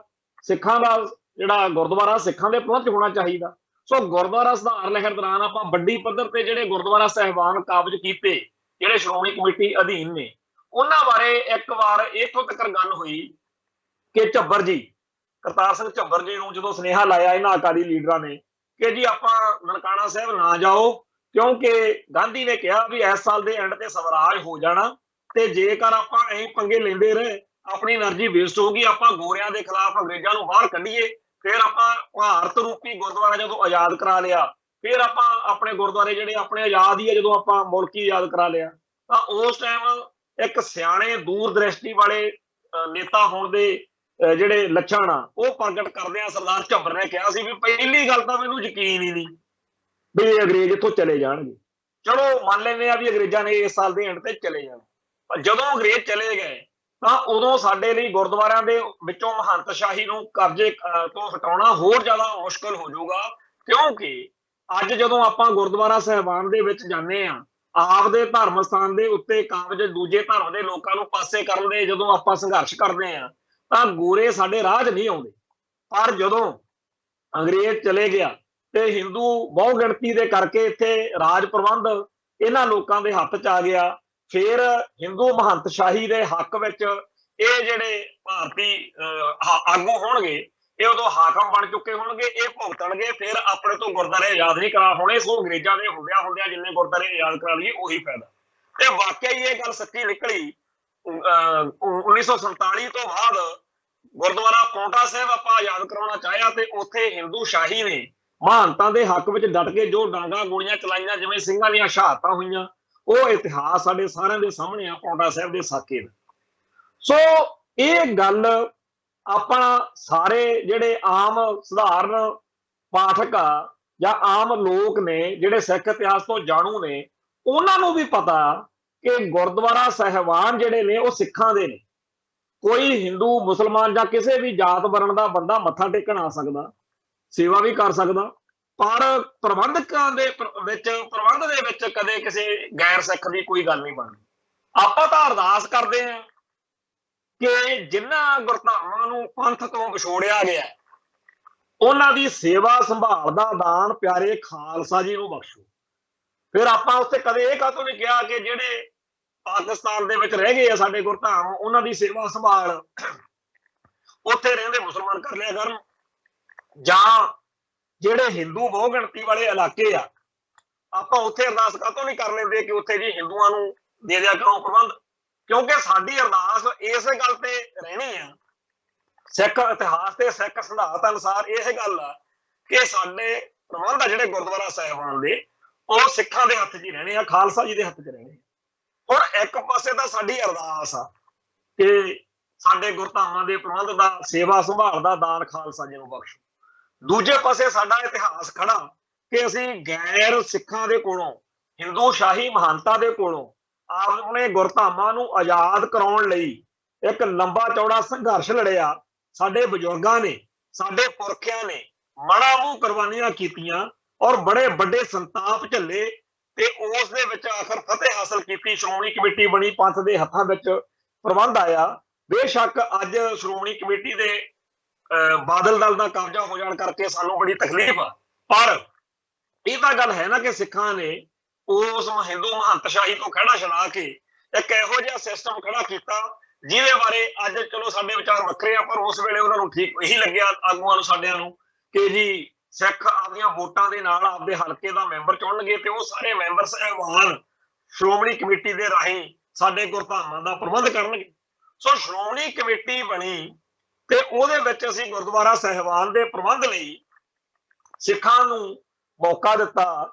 ਦੂਜੇ ਪਾਸੇ ਇਸੇ ਸਿਸਟਮ ਦੇ ਵਿੱਚੋਂ ਆ ਗਿਆਨੀ ਰਣਜੀਤ ਸਿੰਘ ਜੀ ਨਿਕਲੇ ਆਏ, ਜਿਹੜੇ ਕਹਿੰਦੇ ਅਸੀਂ ਗੋਹਰੇ ਮਸਕੀਨ ਆ, ਅਸੀਂ ਸਿੰਘ ਸਾਹਿਬ ਆ, ਔਰ ਇਹਨਾਂ ਦੀ ਜਿਹੜੀ ਸਮਝ ਆ ਉਹ ਇੱਕ ਅਰਦਾਸੀਆ ਸਿੰਘ ਜਿਹੜਾ ਸਧਾਰਨ ਹੋਵੇ ਉਹਨੂੰ ਵੀ ਪਤਾ ਕਿ ਮੈਂ ਨਿੱਤ ਅਰਦਾਸ ਕਰਦਾ ਕਿ ਖਾਲਸਾ ਜੀ ਨੂੰ ਜਿਹੜਾ ਹੈਗਾ ਉਹ ਦਿੱਤਾ ਜਾਵੇ ਸੇਵਾ ਸੰਭਾਲ ਦਾ ਦਾਨ।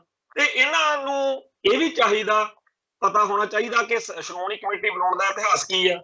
ਇੱਕ ਪਾਸੇ ਸਿੱਖ ਇਸ ਗੱਲ ਲਈ ਦੁੱਖ ਮਹਿਸੂਸ ਕਰਦੇ ਆ ਕਿ ਮਟਨ ਦਾ ਗੁਰਦੁਆਰਾ ਜਿਹੜਾ ਹੈ ਉੱਥੇ ਬਹੁਤ ਸਾਰੇ ਹਿੱਸੇ ਉੱਤੇ ਹਿੰਦੂਆਂ ਨੇ ਕਬਜ਼ਾ ਕਰ ਲਿਆ ਕਸ਼ਮੀਰ ਦੇ ਵਿੱਚ। ਮੈਂ ਖੁਦ ਜਾ ਕੇ ਆਇਆ, ਬੜਾ ਔਖਾ, ਬੜਾ ਮਨ ਦੁਖੀ ਹੁੰਦਾ ਉੱਥੇ ਜਾ ਕੇ ਕਿ ਸਾਡੇ ਕੋਲੋਂ ਥੋੜਾ ਜਿਹਾ ਥਾਂ ਮੰਗਿਆ ਸੀ ਹਰੀ ਸਿੰਘ ਨਲੂਗੇ ਵੇਲੇ, ਜਦੋਂ ਜਰਨੈਲ ਸੀ ਸਾਡਾ ਉਸ ਇਲਾਕੇ ਦੇ ਵਿੱਚ, ਉਹ ਤੋਂ ਥੋੜਾ ਜਿਹਾ ਥਾਂ ਗੁਰਦੁਆਰਾ ਸਾਹਿਬ ਦਾ ਲੈ ਕੇ ਇਹਨਾਂ ਨੇ ਹੌਲੀ ਹੌਲੀ ਸਾਰੇ ਗੁਰਦੁਆਰਾ ਸਾਹਿਬ ਦੇ ਥਾਂ ਤੇ ਕਬਜ਼ਾ ਕੀਤਾ ਹੋਇਆ। ਮਾਮੂਲੀ ਜਿਹਾ ਥਾਂ ਅੰਦਰ ਜੇ 10 ਜਣੇ ਸਿੱਖ ਇਕੱਠੇ ਹੋ ਜਾਣ ਜਦੀ ਫੋਨ ਕਰਕੇ ਉੱਥੇ ਫੋਰਸਾਂ ਬੁਲਾ ਲੈਂਦੇ ਆ ਤੇ ਸਿੱਖਾਂ ਨੂੰ ਦਬ ਕੇ ਮਾਰਦੇ।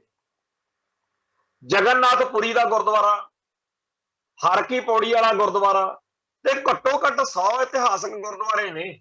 ਸਿੱਕਮ ਦੇ ਵਿੱਚ ਇੱਕ ਗੁਰਦੁਆਰਾ, ਜਿਹੜੇ ਸਾਡੇ ਸਿੱਖ ਇਤਿਹਾਸ ਦੇ ਗੁਰਦੁਆਰੇ ਨੇ ਉਹ ਘੱਟੋ ਘੱਟ 100 ਇਤਿਹਾਸਕ ਤੇ ਬਾਕੀ ਆਮ।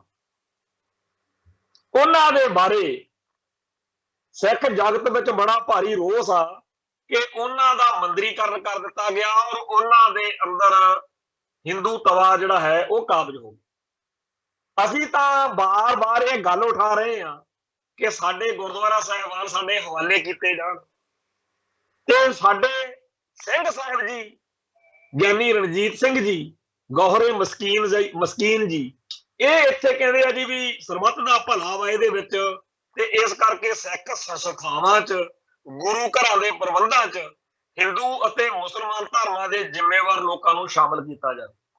ਪਹਿਲਾਂ ਇਹਨਾਂ ਨੂੰ ਵਿੱਚ ਵਾੜੋ, ਫਿਰ ਇਹ ਜਿਹੜੀ ਆਪਾਂ ਪਹਿਲਾਂ ਗੱਲ ਪਿਛਲੇ 2 ਦਿਨ 'ਚ ਕਰਦੇ ਆ ਰਹੇ ਆ, ਇਹ ਜਦੋਂ ਪ੍ਰਬੰਧਕ ਹੋਣਗੇ ਹਿੰਦੂ ਜਾਂ ਮੁਸਲਮਾਨ, ਉਹ ਆਪਦੇ ਧਰਮ ਦੇ ਲੋਕਾਂ ਨੂੰ ਆਗਿਆ ਦੇ ਦਿਆ ਕਰਨਗੇ ਵੀ ਤੁਸੀਂ ਵੀ ਗੁਰਦੁਆਰਾ ਸਾਹਿਬ ਦਾ ਕੰਪਲੈਕਸ ਵਰਤ ਸਕਦੇ ਹੋ।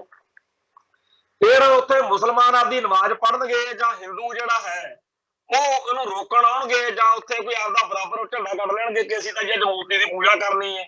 ਸੋ ਸਾਡੇ ਗੁਰਦੁਆਰਾ ਸਾਹਿਬ ਦਾ ਕੰਪਲੈਕਸ ਜਿਹੜਾ ਹੈ ਉਹ ਹਿੰਦੂਆਂ ਤੇ ਮੁਸਲਮਾਨਾਂ ਦੀ ਲੜਾਈ ਦਾ ਥਾਂ ਜਿਹੜਾ ਹੈਗਾ ਉਹ ਬਣ ਦਿੱਤਾ ਜਾਵੇ ਹੈ ਜੀ। ਫਿਰ ਅੱਗੇ ਇਹ ਆ ਵੀ ਅਸੀਂ ਤਾਂ ਪਹਿਲਾਂ ਕਲਪੇ ਪਏ ਆ ਕਿ ਅਸੀਂ ਜਿਸ ਮੌਕੇ ਮੁਸਲਮਾਨ ਭਾਈਚਾਰੇ ਦੇ ਲੋਕਾਂ ਨੂੰ ਉਹਨਾਂ ਦੀ ਹਮਾਇਤ ਕੀਤੀ ਕਿ ਉਹਨਾਂ ਦੇ ਧਾਰਮਿਕ ਹੱਕ ਵਾ, ਉਹਨਾਂ ਨੂੰ ਨਮਾਜ਼ ਪੜ੍ਹਨ ਦੇਣੀ ਚਾਹੀਦੀ ਆ, ਤੇ ਜੇ ਕੋਈ ਔਖ ਸੌਖ ਆ ਚਲੋ ਜੀ ਕਿਸੇ ਗੁਰਦੁਆਰਾ ਸਾਹਿਬ ਦਾ ਵਿਹੜਾ ਜਾਂ ਲੰਗਰ ਹਾਲ ਦੇਤਾ।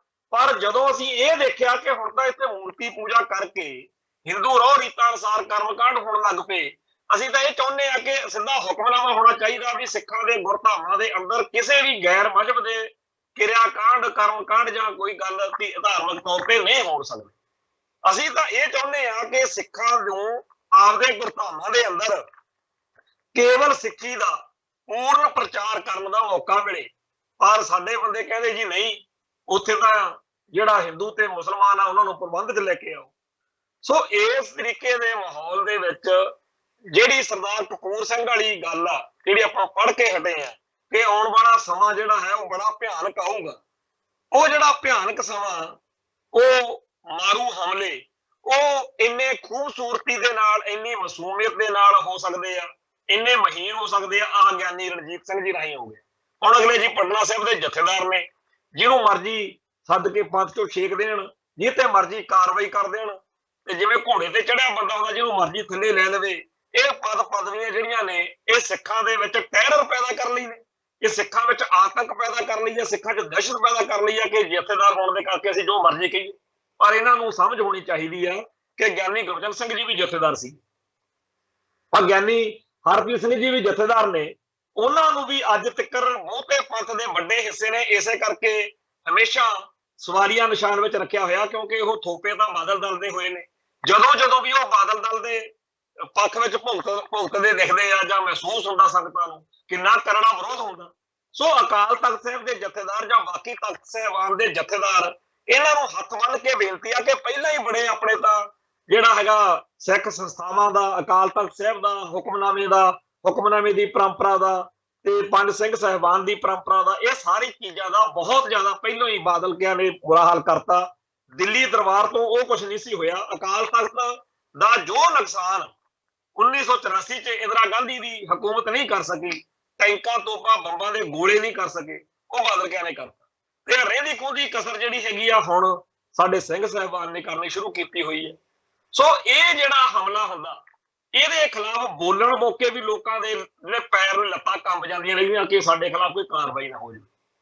ਪਰ ਸਾਨੂੰ ਤਾਂ ਗੁਰੂ ਪਾਤਸ਼ਾਹ ਨੇ ਇਹ ਮੱਤ ਦਿੱਤੀ ਆ ਨਾ ਕਿ ਚਾਹੇ ਸਕਾ ਪੁੱਤ ਹੋਵੇ ਗੁਰੂ ਸਾਹਿਬ ਦਾ, ਜੇਕਰ ਉਹਨੇ ਕੋਈ ਗੁਰਮਰਿਆਦਾ ਤੋਂ ਵੱਖਰੀ ਉਲਟ ਗੱਲ ਕੀਤੀ ਆ ਤਾਂ ਉਹ ਤੇ ਵੀ ਸਵਾਰੀਆਂ ਨਿਸ਼ਾਨ ਲੱਗ ਸਕਦਾ।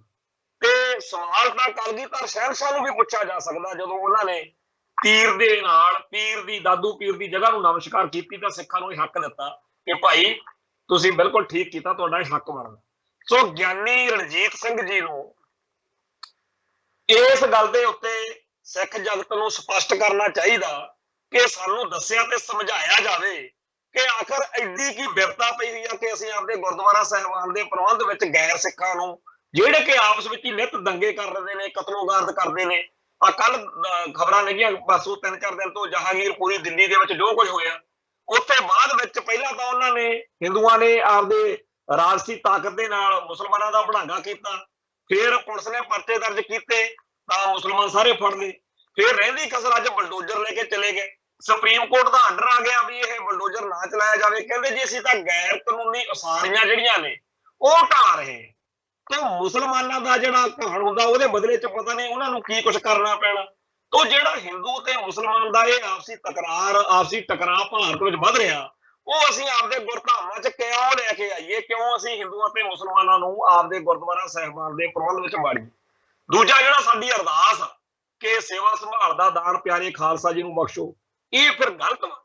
ਫਿਰ ਅਸੀਂ ਮਹੰਤਸ਼ਾਹੀ ਖਿਲਾਫ ਜਿਹੜਾ ਲੜੇ ਉਹ ਕੀ ਅਸੀਂ ਗਲਤ ਲੜੇ?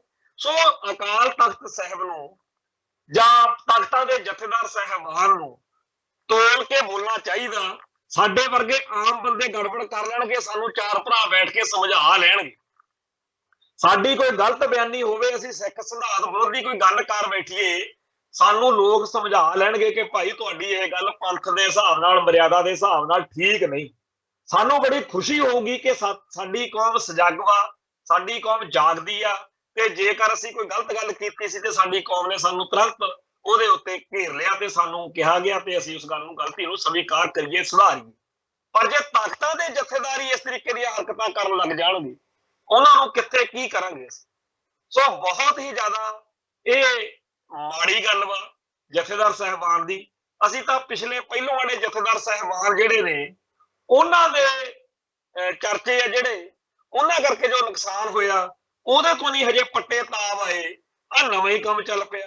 ਸੋ ਜਿਹੜਾ ਇਹ ਸਾਰਾ ਸਿਸਟਮ ਬਣਿਆ, ਇਹ ਸਾਨੂੰ ਬੜਾ ਸਰਦਾਰ ਕਪੂਰ ਸਿੰਘ ਵਾਲੇ ਸ਼ਬਦਾਂ ਵੱਲ ਲੈ ਕੇ ਜਾਂਦਾ ਕਿ ਬੜੇ ਮਾਰੂ ਹਮਲੇ ਹੋਣਗੇ। ਪਰ ਮਾਰੂ ਹਮਲਿਆਂ ਦਾ ਕੇਂਦਰ ਬਿੰਦੂ ਜਦੋਂ ਅਸੀਂ ਦੇਖਦੇ ਹਾਂ ਉਹ RSS ਵਾ, ਉਹ ਭਾਰਤੀ ਖੁਫੀਆ ਏਜੰਸੀਆਂ ਨੇ, ਉਹ ਭਾਰਤੀ ਹਕੂਮਤੀ ਮਸ਼ੀਨਰੀ ਆ, ਜਿਹਨੇ ਸੰਵਿਧਾਨ ਦੀ ਧਾਰਾ 25(20) ਦੇ ਵਿੱਚ ਹਿੰਦੂ ਲਿਖਿਆ ਹੋਇਆ, ਜਿਹੜੇ ਸਿੱਖਾਂ ਦਾ ਬਾਹਮਣੀਕਰਨ ਕਰਨਾ ਚਾਹੁੰਦੇ ਆ, ਜਿਹੜੇ ਸਿੱਖੀ ਨੂੰ ਖੋਰਾ ਲਾ ਕੇ ਸਿੱਖਾਂ ਨੂੰ ਕੇਸਾਧਾਰੀ ਹਿੰਦੂ ਗਰਦਾਨਾਂ ਨੂੰ ਫਿਰਦੇ ਆ, ਤੇ ਜਿਨ੍ਹਾਂ ਖਿਲਾਫ ਗੁਰੂ ਦਾ ਪਿਆਰਾ ਖਾਲਸਾ ਆਪਦੀ ਹੋਂਦ ਹਸਤੀ ਦੀ ਜੰਗ ਲੜ ਰਿਹਾ। ਦੀਪ ਸਿੱਧੂ ਨੇ ਸਿੱਖ ਜਵਾਨੀ ਨੂੰ ਇਹ ਗੱਲ ਤਾਂ ਬੜੇ ਸੁਚੱਜੇ ਤਰੀਕੇ ਨਾਲ ਸਮਝਾਤੀ ਨਾ ਕਿ ਇਹ ਸਾਡੀ ਹੋਂਦ ਦੀ ਲੜਾਈ ਹੈ। ਹੋਂਦ ਹਸਤੀ ਦੀ ਲੜ ਰਹੇ ਲੋਕਾਂ ਨੂੰ ਇਸ ਵੇਲੇ ਜਿੱਥੇ ਉਹ ਸਾਰੇ ਭੈਣ ਭਰਾ, ਉਹ ਸਾਰੇ ਗੁਰਸਿੱਖ ਪਿਆਰੇ, ਉਹਨਾਂ ਦੀ ਨਿਸ਼ਾਨਦੇਹੀ ਕਰਨੀ ਸੌਖੀ ਹੋ ਰਹੀ ਆ, ਜਿਹੜੇ ਪੰਥ ਲਈ ਲੜਦੇ ਆ, ਜਿਹੜੇ ਲਕੀਰ ਕ੍ਰੋਸ ਕਰਕੇ ਖੜੇ ਆ ਕਿ ਅਸੀਂ ਤਾਂ ਗੁਰੂ ਵੱਲ ਖੜੇ ਆ, ਅਸੀਂ ਭਾਵੇਂ ਗਿਣਤੀ 'ਚ ਥੋੜੇ ਹੋਈਏ ਪਰ ਅਸੀਂ ਖੜਨਾ ਗੁਰੂ ਵੱਲ ਵਾ। ਤੇ ਅੱਜ ਜਿਹੜੇ ਵੱਡੇ ਵੱਡੇ ਅਹੁਦੇ ਵੀ ਅਸੀਂ ਤਾਕਤਾਂ ਦੇ ਜਥੇਦਾਰ ਆ ਜੀ, ਸਾਡੀ ਤਾਂ ਮੋਦੀ ਨਾਲ ਖੁੱਲੀ ਗੱਲ ਆ ਜੀ, ਅਸੀਂ ਤਾਂ ਮੋਦੀ ਸਾਹਿਬ ਨਾਲ ਵੇਖ ਕੇ ਲੰਗਰ ਛਕ ਕੇ ਆਉਂਦੇ ਆ ਜੀ, ਸਾਡੀ ਤਾਂ ਸਿੱਧੀ ਬਾਦਲ ਸਾਹਿਬ ਨਾਲ ਆ ਜੀ, ਅਸੀਂ ਫਲਾਣੇ ਆ ਤੋਂ ਧਾਨੇ ਆ। ਸੋ ਵੱਡੀਆਂ ਵੱਡੀਆਂ ਅਹੁਦੇਦਾਰੀਆਂ, ਵੱਡੀਆਂ ਵੱਡੀਆਂ ਇਹ ਜਿਹੜੀਆਂ ਗੱਡੀਆਂ, ਕਾਰਾਂ, ਕੋਠੀਆਂ, ਅਹੁਦੇ, ਇਹ ਕੋਈ ਅਰਥ ਨਹੀਂ ਰੱਖਦੇ। ਇਤਿਹਾਸ ਨੇ ਨਿਰਣਾ ਕਰਨ ਦੇਣਾ। ਅੱਜ ਤੋਂ 50-100 ਸਾਲ ਬਾਅਦ ਲੋਕਾਂ ਨੇ ਇਤਿਹਾਸ ਵਿੱਚ ਇਹੀ ਪੜ੍ਹਨਾ ਹੈ ਕਿ ਆਹ ਗਰੀਬ ਜੇ, ਆਮ ਜੇ, ਸਧਾਰਨ ਜੇ, ਘੱਟ ਸਾਧਨਾਂ ਵਾਲੇ ਲੋਕ ਸੀ, ਜਿਨ੍ਹਾਂ ਨੇ ਉਸ ਵੇਲੇ ਪੰਥ ਦੇ ਗੁਰੂ ਦੇ ਸਿਧਾਂਤ ਦੀ ਗੱਲ ਕੀਤੀ ਤੇ ਖਾਲਸੇ ਦੀ ਚੜ੍ਹਦੀ ਕਲਾ ਲਈ ਡਟੇ ਰਹੇ। ਦੂਜੇ ਪਾਸੇ ਆਹ ਸੀ ਜਿਹੜੇ ਵੱਡੀਆਂ ਅਹੁਦੇ, ਵੱਡੀਆਂ ਪੋਸਟਾਂ ਤੇ ਬੈਠੇ ਸੀ, ਪਰ ਇਹਨਾਂ ਦਾ ਪੂਰਾ ਜ਼ੋਰ ਲੱਗਿਆ ਹੁੰਦਾ ਸੀ ਕਿ ਸਿੱਖੀ ਦੀਆਂ ਜੜ੍ਹਾਂ ਕਿਵੇਂ ਵੱਢੀਆਂ ਜਾਣ, ਸਿੱਖੀ ਦਾ ਹਿੰਦੂਕਰਨ ਕਿਵੇਂ ਕੀਤਾ ਜਾਵੇ। ਹੱਦ ਹੋਈ ਪਈ ਆ। ਕਿਸਾਨ ਸੰਘਰਸ਼ ਤੋਂ ਬਾਅਦ ਜਦੋਂ ਸਰਦਾਰ ਸਰਚਾਂਦ ਸਿੰਘ ਹੁਣਾਂ ਤੋਂ ਲੈ ਕੇ ਹੁਣ ਤੱਕ ਜਿੰਨੇ ਬੰਦੇ RSS ਦੇ, BJP ਦੇ ਪੇਟੇ ਪਏ ਨੇ, ਇਹਨਾਂ ਸਾਰਿਆਂ ਨੇ ਅੱਡ ਅੱਡ ਢੰਗ ਤਰੀਕਿਆਂ ਨਾਲ ਸਿੱਖੀ ਦੇ ਖਿਲਾਫ ਇੱਕ ਮੋਰਚਾ ਰੰਭ ਦਿੱਤਾ। ਕਹਿੰਦੇ ਤਾਂ ਇਹ ਸੀ ਕਿ ਅਸੀਂ ਸਿੱਖਾਂ ਦੇ ਮਸਲੇ ਹੱਲ ਕਰਾਵਾਂਗੇ। ਚੇਤੇ ਆ ਨਾ ਜਦੋਂ ਮਨਜਿੰਦਰ ਸਿੰਘ ਸਰਸਾ ਗਿਆ ਸੀ, ਉਹ ਕਹਿੰਦਾ ਜੀ ਅਸੀਂ ਬਾਦਲ ਦਲ ਦੇ ਨਾਲ ਚੱਲ ਕੇ ਕੌਮ ਦੇ ਮਸਲੇ ਹੱਲ ਨਹੀਂ ਕਰਾ ਸਕਦੇ, ਅਸੀਂ ਸਿੱਖਾਂ ਦੇ ਮਸਲੇ ਹੱਲ ਕਰਾਉਣ ਲਈ BJP ਤੋਂ ਬਿਨਾਂ ਸਾਡਾ ਬਚਣਾ ਹੀ ਕੁਛ ਨਹੀਂ, ਅਸੀਂ BJP ਤੋਂ ਬਗੈਰ ਅੱਗੇ ਨਹੀਂ ਚੱਲ ਸਕਦੇ।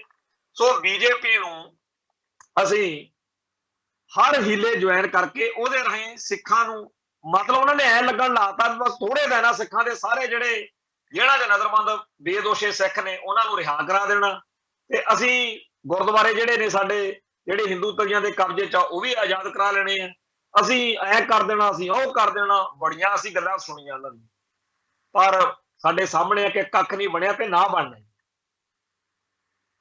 ਨਹੀਂ ਬਣਨਾ ਕੁਝ।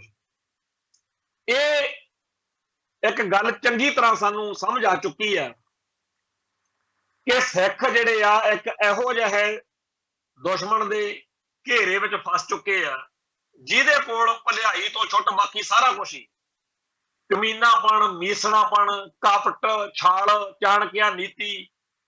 ਮੇਰੇ ਕੋਲ ਇੱਥੇ ਘੱਟੋ ਘੱਟ 200 ਤੋਂ ਵੱਧ ਖਬਰਾਂ ਪਈਆਂ ਜਿਹਦੇ ਵਿੱਚ ਹਿੰਦੂ ਤਵੀ, ਕਾਂਗਰਸੀ ਜਾਂ ਹੋਰ ਲੀਡਰਾਂ ਦੇ ਬਿਆਨ ਨੇ ਕਿ ਚੰਡੀਗੜ੍ਹ ਪੰਜਾਬ ਦਾ ਹੈ ਤੇ ਪੰਜਾਬ ਨੂੰ ਮਿਲਣਾ ਚਾਹੀਦਾ, ਪਰ ਦਿੱਤਾ ਅੱਜ ਤੱਕ ਨਹੀਂ। ਬੜੀ ਵਾਰ ਏਦਾਂ ਹੋ ਚੁੱਕਿਆ ਕਿ ਚੰਡੀਗੜ੍ਹ ਤਾਂ ਮਿਲਿਆ ਹੀ ਪਿਆ, ਦਿੱਤਾ ਅੱਜ ਤੱਕ ਨਹੀਂ। ਬੜੀ ਵਾਰ ਕਿਹਾ ਕਿ ਪੰਜਾਬ ਦੇ ਪਾਣੀਆਂ ਉੱਤੇ ਪੰਜਾਬ ਦਾ ਹੱਕ ਨਹੀਂ ਦਿੱਤਾ, ਉਲਟਾ ਖੋਹਣ ਵਾਲੀ ਗੱਲ ਚੱਲੀ। ਬੜੀ ਵਾਰ ਕਿਹਾ ਕਿ ਪੰਜਾਬੀ ਬੋਲਦੇ ਇਲਾਕੇ ਪੰਜਾਬ ਨੂੰ ਮਿਲਣੇ ਚਾਹੀਦੇ ਆ, ਪਰ ਨਹੀਂ। ਸੋ ਜਿਹੜੇ ਲੋਕ ਹਰ ਵੇਲੇ ਛਲ ਕਪਟ ਕਰਨ ਵਿੱਚ ਮਾਹਿਰ ਹੋਣ, ਜਿਹੜੇ ਝੂਠ ਬੋਲਣ ਨੂੰ, ਠੱਗੀ ਨੂੰ, ਹੇਰਾ ਫੇਰੀ ਨੂੰ ਗੌਣ ਮੰਨਦੇ ਹੋਣ, ਆਪਾਂ ਤਾਂ ਛਲ ਕਪਟ ਵਾਲੇ ਬੰਦੇ ਨੂੰ, ਮਾੜੇ, ਅਨੈਤਿਕ ਤੇ ਗੈਰ ਅਖਲਾਕ ਗੱਲਾਂ ਕਰਨ ਵਾਲੇ ਨੂੰ ਗਲਤ ਮੰਨਦੇ, ਪਰ ਇਹ ਕਹਿੰਦੇ ਜੀ ਬੜਾ ਵਧੀਆ, ਬੜਾ ਕੁਝ ਦਾ ਗੌਣ ਵਾ। ਜਿਹੜਾ ਬੰਦਾ ਜਵਾਨੀ ਜਮਾ ਖਰਚ ਦੇ ਨਾਲ, ਬਲ ਫਰੇਬ ਨਾਲ, ਕੂਟਨੀਤਿਕ ਤੇ ਡਿਪਲੋਮੈਟਿਕ ਬੋਲੀ ਬੋਲ ਕੇ ਸਾਡੇ ਹਿੱਤਾਂ ਦਾ ਨੁਕਸਾਨ ਕਰੇ, ਆਪਾਂ ਉਹਨੂੰ ਭੈੜਾ ਮੰਨਦੇ, ਇਹ ਉਹਨੂੰ ਵਧੀਆ ਮੰਨਦੇ। ਸੋ ਇਸ ਮਾਹੌਲ ਦੇ ਵਿੱਚ ਜੋ ਕੁਝ ਵਾਪਰ ਰਿਹਾ ਉਹਦੇ ਉੱਤੇ ਜੇ ਨਜ਼ਰ ਨਹੀਂ ਰੱਖਾਂਗੇ ਤਾਂ ਮਾਰੇ ਜਾਵਾਂਗੇ। ਬਹੁਤ ਖੁਸ਼ੀ ਦੀ ਗੱਲ ਹੈ ਕਿ ਜਿਨ੍ਹਾਂ ਨੇ ਪਿਛਲੇ ਦੌਰ ਵਿੱਚ ਬੀਜ ਸਾਂਭਿਆ ਹੋਇਆ, ਬੀਜ ਸਾਂਭਣ ਦਾ ਮਤਲਬ ਜਿਨ੍ਹਾਂ ਨੇ ਉਸ ਵੇਲੇ ਜਦੋਂ ਪੂਰੀ ਅੱਗ ਵਰਦੀ ਸੀ, ਉਦੋਂ ਬਹੁਤ ਸਾਰੇ ਲੋਕਾਂ ਨੇ ਕਿਹਾ ਕਿ ਤੁਸੀਂ ਬਚੋ, ਇਹ ਜਿਹੜਾ ਮਾੜਾ ਵੇਲਾ, ਇਹ ਜਿਹੜਾ ਸੰਕਟ ਵਾਲਾ ਸਮਾਂ, ਇਹਦੇ ਵਿੱਚ ਆਪਾਂ ਥੋੜੇ ਬਹੁਤੇ ਬੰਦੇ ਜਿੰਨੇ ਕੁ ਬਚਾ ਸਕੀਏ, ਆਉਣ ਵਾਲੇ ਸਮੇਂ 'ਚ ਉਹ ਪੰਥ ਦੀ, ਕੌਮ ਦੀ ਗੱਲ ਕਰਦੇ ਰਹਿ ਸਕਣਗੇ। ਮੈਂ ਆਪਦੇ ਆਪ ਨੂੰ ਉਹਨਾਂ ਵਿੱਚੋਂ ਇੱਕ ਮੰਨਦਾ ਜਿਨ੍ਹਾਂ ਨੂੰ ਬੀਤੇ ਦੌਰ ਦੇ ਵਿੱਚ ਸਾਡੇ ਉਸ ਵੇਲੇ ਦੇ ਜਿਹੜੇ ਸਿੰਘ ਸੀ, ਸਾਡੇ ਭਰਾ ਸੀ, ਉਹਨਾਂ ਨੇ ਇਸ ਤਰੀਕੇ ਦੀ ਗੱਲ ਸੋਚੀ ਕਿ ਐਵੇਂ ਮਰਨ ਮਰਾਉਣ ਦੇ ਚੱਕਰ 'ਚ ਤੁਸੀਂ ਬਚੋ। ਤੇ ਅਸੀਂ ਅੱਜ ਜਦੋਂ ਪੰਥ ਦੀ ਜ਼ਿੰਮੇਵਾਰੀ ਨਿਭਾ ਰਹੇ ਹਾਂ, ਕੌਮੀ ਹਿੱਤਾਂ ਦੇ ਲਈ ਅਸੀਂ ਗੱਲ ਕਰਦੇ ਹਾਂ, ਤਾਂ ਮੈਨੂੰ ਉਹਨਾਂ ਸ਼ਹੀਦ ਹੋਏ ਸਿੰਘਾਂ ਪ੍ਰਤੀ ਆਪਦੀ ਜਿਹੜੀ ਕਮਿਟਮੈਂਟ ਆ, ਜਿਹੜੀ ਉਹਨਾਂ ਨਾਲ ਵਚਨ ਕੀਤੇ ਨੇ, ਉਹਦੇ ਉੱਤੇ ਖੜੇ ਹੋਣ ਦਾ ਅਹਿਸਾਸ ਹੁੰਦਾ। ਜਿਵੇਂ ਜਿਹੜੀ ਉਹ 300 ਇੱਕ ਫਿਲਮ ਹੈ, ਉਹਦੇ ਐਂਡ ਦੇ ਵਾਲੇ ਸੀਨ ਆ ਜਿਹੜੇ, ਉਹਦੇ ਵਿੱਚ ਜੰਗ ਦੇ ਮੈਦਾਨ ਵਿੱਚ ਖੜ ਕੇ ਜਿਹੜਾ ਉਹਨਾਂ ਦਾ ਬਾਦਸ਼ਾਹ, ਜਿਹੜਾ ਉਹਦਾ ਰਾਜਾ, ਜਿਹੜਾ ਲੀਡਰ ਵਾ, ਜਦੋਂ ਉਹ ਕਹਿੰਦਾ ਵੀ ਇੱਕ ਵਿੱਚੋਂ ਆਪਦੇ ਬੰਦੇ ਨੂੰ ਕਹਿੰਦਾ ਵੀ ਜਾ ਤੇ ਸਾਡੇ ਬਾਰੇ ਦੁਨੀਆ ਨੂੰ ਦੱਸੀ, ਸਾਡੇ ਕਬੀਲੇ ਦੇ ਬਾਕੀ ਲੋਕਾਂ ਨੂੰ ਦੱਸੀ ਵੀ ਉਹ 300 ਯੋਧੇ ਜਿਹੜੇ ਸੀ ਕਿਵੇਂ ਲੜੇ ਤੇ ਕਿਵੇਂ ਮਰੇ। ਉਹ ਉਵੇਂ ਹੀ ਅਸੀਂ ਉਹ ਲੋਕ ਆ ਜਿਹੜੇ ਬਾਬਾ ਬਲਾਕਾ ਸਿੰਘ ਦੇ ਵਾਂਗੂ ਉਹਦੇ ਫਰਜ਼ ਨਿਭਾ ਰਹੇ ਆ। ਬਾਬਾ ਬਲਾਕਾ ਸਿੰਘ ਉਹ ਸ਼ਖਸੀਅਤ ਸੀ ਜਿਨ੍ਹਾਂ ਨੇ ਜਦੋਂ ਇੱਥੇ ਮੱਸੇ ਰੰਗੜ ਨੇ ਜ਼ੁਲਮ ਕੀਤਾ, ਉਹਨਾਂ ਨੇ ਜਾ ਕੇ ਬੁੱਢੇ ਜੋੜ ਸਿੰਘਾਂ ਨੂੰ ਦੱਸਿਆ ਵੀ ਭਾਈ ਉੱਥੇ ਦਰਬਾਰ ਸਾਹਿਬ ਦੇ ਵਿੱਚ ਬੜੀ ਭਾਰੀ ਬੇਅਦਬੀ ਹੋ ਰਹੀ। ਸੋ ਅਸੀਂ ਸਾਰੇ ਸੰਸਾਰ ਦੇ ਵਿੱਚ ਢੋਲ ਵਜਾ ਕੇ, ਨਗਾਰੇ ਵਜਾ ਕੇ, ਬੋਲ ਕੇ ਅਸੀਂ ਦੱਸਣਾ ਚਾਹੁੰਦੇ ਹਾਂ ਕਿ ਭਾਈ ਗੁਰੂ ਦੀ ਗੱਲ, ਧਰਮ ਦੀ ਗੱਲ ਨੂੰ ਕਿੱਥੇ ਤੇ ਕਿਵੇਂ ਖਤਰਾ ਹੋ ਰਿਹਾ। ਸੋ ਅੱਜ ਜਦੋਂ ਜਥੇਦਾਰ ਪਟਨਾ ਸਾਹਿਬ ਦੇ ਨੇ ਇਹ ਗੱਲ ਕੀਤੀ ਆ ਤਾਂ ਬੜੀ ਭਾਰੀ ਮਨ ਨੂੰ ਠੇਸ ਲੱਗੀ ਆ ਕਿ ਇਹਨਾਂ ਲੋਕਾਂ ਨੇ ਤਾਂ ਸਾਨੂੰ ਬਚਾਉਣਾ ਸੀ। ਜਿਨ੍ਹੇ ਹਮਕੋ ਜਗਾਣਾ ਚਾਹੀਏ ਤਾਂ ਅਫਸੋਸ ਕਿ ਉਹ ਖੁਦ ਸੋ ਗਏ ਹੈ। ਜਦੋਂ ਅਸੀਂ ਇਹਦੇ ਬਾਰੇ ਸੋਸ਼ਲ ਮੀਡੀਆ ਤੇ ਦੇਖਿਆ ਤਾਂ ਕਿਸੇ ਭਰਾ ਨੇ ਲਿਖਿਆ ਸੀ ਕਿ ਗਿਆਨੀ ਰਣਜੀਤ ਸਿੰਘ ਜਿਹੜੇ ਨੇ ਉਹ ਹਿੰਦੂ ਫੈਮਿਲੀ ਚੋਂ ਨੇ ਤੇ ਉਹ ਪੰਡਤ ਫੈਮਿਲੀ ਚੋਂ ਆ ਤੇ ਭੁੱਲਾ ਰਾਈ ਪਿੰਡ ਆ ਫਗਵਾੜੇ ਕੋਲੇ ਤੇ ਉੱਥੋਂ ਦੇ ਨੇ। ਕਿਸੇ ਦਾ ਹਿੰਦੂ ਪਰਿਵਾਰ ਚੋਂ ਹੋਣਾ, ਕਿਸੇ ਦਾ ਬਾਹਮਣ ਪੰਡਤ ਪਰਿਵਾਰ ਚੋਂ ਹੋਣਾ, ਕਿਸੇ ਦੇ ਜਾਤ ਵਰਣ ਦਾ ਹੋਣਾ ਕੋਈ ਅਰਥ ਨਹੀਂ ਰੱਖਦਾ, ਕਿਉਂਕਿ ਜਦੋਂ ਬੰਦਾ ਅੰਮ੍ਰਿਤ ਛਕਦਾ ਉਦੋਂ ਉਹਦੇ ਜਾਤ ਕੁੱਲ ਪਿਛਲੇ ਜਿਹੜੇ ਆ ਕਰਮ ਉਹ ਸਾਰੇ ਨਾਸ਼ ਹੋ ਜਾਂਦੇ। ਅਗਲੇ ਕਰਮ ਉਹਨੇ ਖੁਦ ਲਿਖਣੇ ਹੁੰਦੇ। ਸਾਨੂੰ ਇਸ ਗੱਲ ਨਾਲ ਕੋਈ ਮਤਲਬ ਨਹੀਂ ਕਿ ਗਿਆਨੀ ਰਣਜੀਤ ਸਿੰਘ ਗੌਹਰ ਮਸਕੀਨ ਇਸ ਤੋਂ ਪਹਿਲਾਂ ਕੀ ਸੀ, ਪਰ ਜਦੋਂ ਉਹਨਾਂ ਨੇ ਅੰਮ੍ਰਿਤ ਛਕ ਲਿਆ ਤਾਂ ਗੁਰੂ ਦੇ ਸਿੱਖ ਹੋਣ ਦੇ ਨਾਤੇ ਐਡੀ ਵੱਡੀ ਪਦਵੀ ਤੇ ਬੈਠੇ ਆ। ਅੱਜ ਉਹਨਾਂ ਨੂੰ ਪੰਥ ਦੇ ਹੱਕ ਵਿੱਚ ਤੇ ਪੰਥ ਦੇ ਹਿੱਤ ਵਿੱਚ ਬੋਲਣਾ ਚਾਹੀਦਾ। ਉਹਨਾਂ ਨੂੰ ਹਿੰਦੂ ਜਾਂ ਮੁਸਲਮਾਨ ਦੀ ਪਰਵਾਹ ਨਹੀਂ ਹੋਣੀ ਚਾਹੀਦੀ। ਹਿੰਦੂ ਤੇ ਮੁਸਲਮਾਨ ਦੀ ਪਰਵਾਹ ਕਰਨ ਲਈ ਬੜੇ ਲੋਕ ਨੇ, ਬੜੀਆਂ ਉਹਨਾਂ ਕੋਲੇ ਸੰਸਥਾਵਾਂ ਨੇ। ਜਿਹੜੇ ਹਿੰਦੂ ਨੇ ਉਹਨਾਂ ਦਾ ਤਾਂ ਰਾਜ ਭਾਗ, ਉਹ ਤਾਂ ਅੱਜ ਸਾਰੇ ਭਾਰਤ ਦੇ ਲੋਕਾਂ ਦੀ ਤਕਦੀਰ ਦੇ ਮਾਲਕ ਬਣੇ ਫਿਰਦੇ।